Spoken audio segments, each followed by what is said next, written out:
आपण पाहत आहात निपाणी न्यूज, चौफेर घडामोडी।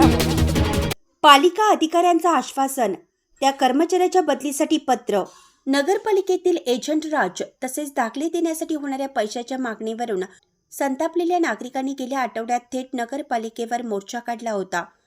यावेळी येथील कर्मचारी राहुल कदम यांच्या बदलीचा आग्रह नागरिकांनी धरला होता। यासाठी सोमवारपर्यंत हेडलाईन देण्यात आलं होतं। त्यानुसार नागरिकांनी नगरपालिकेत जाऊन अधिकाऱ्यांना कारवाईबद्दल विचारणा केली। त्यावेळी निपाणी पालिकेतील प्रशासन सुरळीत करण्याचं आश्वासन अधिकारी विवेक जोशी यांनी दिलं। यावेळी नागरिकांनी कदम यांच्या बदलीचा आग्रह धरला। मात्र बदलीचे अधिकार जिल्हा अधिकाऱ्यांना असून कदम यांच्या विरोधातील तक्रारींचा उल्लेख करून त्यांची बदली करण्याची मागणी करणारे पत्र जिल्हा अधिकाऱ्यांना दिल्याची माहिती अधिकारी विवेक जोशी यांनी दिली। बदली होईपर्यंत उतार्यासंदर्भातील कोणतंही काम कदम यांच्याकडे सोपवणार नसल्याचं आश्वासन यावेळी देण्यात आले। या संदर्भात समाजसेवक विकास चव्हाण यांनी आपली प्रतिक्रिया मांडली। 1 जून 2026 रोजी निपाणीतील जनता सगळेजण मिळून आम्ही इथं मोर्चा काढलो होतो। निपाणी नगरपालिका निपाणीवर इथं कार्यरत असणारे राहुल कदम यांच्या लोकांना नाहक त्रास होत होता। त्याबद्दल आम्ही भ्रष्टाचार व इतर पैशाची मागणी असे 6-6 महिने ऑनलाईन उतारा, वर्षानुवर्ष ऑनलाईन उतारा पेंडिंग होता। त्यासाठी आम्ही इथं सगळे लोक मोर्चा काढल्यानंतर इथं येऊन आम्ही एक 8 दिवसाचं अल्टिमेट टायमिंग दिलं होतं। त्या 8 दिवसानंतर आज त्या गोष्टीला 8 दिवस पूर्ण होतात। त्यासाठी आम्ही नगरपालिकेमध्ये येऊन कमिशनर साहेबांना विचारलो की तुम्ही गेल्या 8 दिवसात आम्हाला सांगितलं तर आम्ही काय कारवाई केली याची विचारपूस केली। तर कमिशनर साहेब म्हणतात राहुलवर आम्ही जिल्हाधिकाऱ्यांकडं कंप्लेंट केलेली आहे आणि राहुल कुठल्याही परिस्थितीत इथं कामावर रुजू राहणार नाही याची आम्ही सगळीजण दखल घेतो।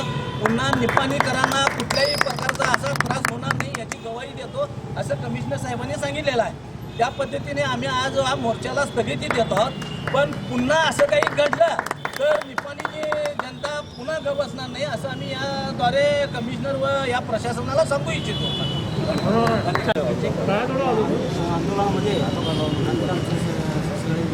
निपाणीच्या लोकांना सांगू इच्छितो की राहुल कदम यांच्यावर दिलेलं 1/6/2026 रोजी दिलेला ॲप्लिकेशन अर्ज सगळ्याकडून आपल्याला आम्ही कमिशनरांच्याकडनं दखल घेऊन कमिशनरांकडं अर्ज त्याच्यावर कारवाईसाठी म्हणून DCFचा अधिकारी पाठवलेला आहे।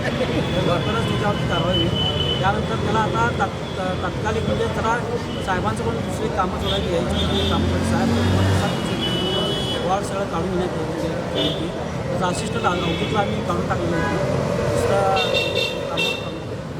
त्याला त्या आता येणाऱ्या काही काळामध्ये त्याची आम्ही हे करायचा प्रयत्न करू आणि जास्तीत जास्त निपाणी नगरपालिका महसूल विभाग सुधारण्याचा प्रयत्न करू। पारदर्शी व्यवहार करतो आम्ही असं कमिशनर सांगा।